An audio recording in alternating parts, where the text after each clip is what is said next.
Mám ráda, když jsou mý chlapci někde na výletě a já mám odpoledne jen sama pro sebe. Ale něco sladkého by jim udělalo radost.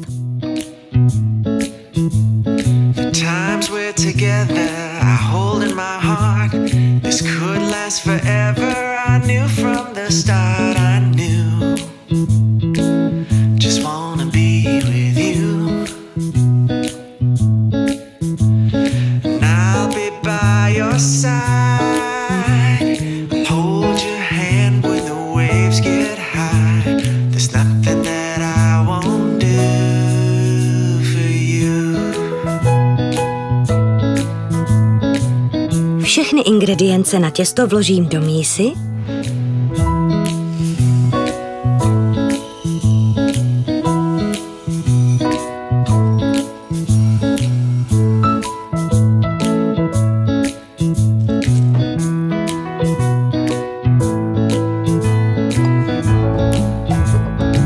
a vyhnětu z nich hladké těsto.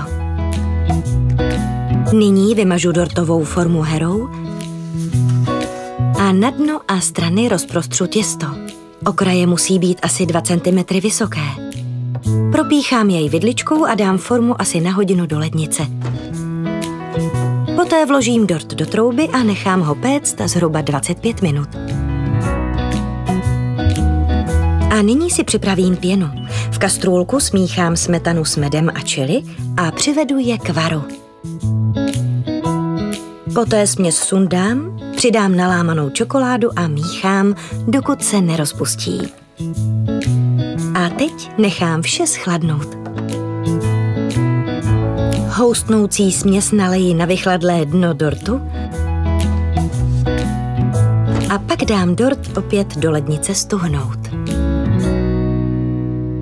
Nakonec ozdobím čokoládový dort kakaem a moučkovým cukrem.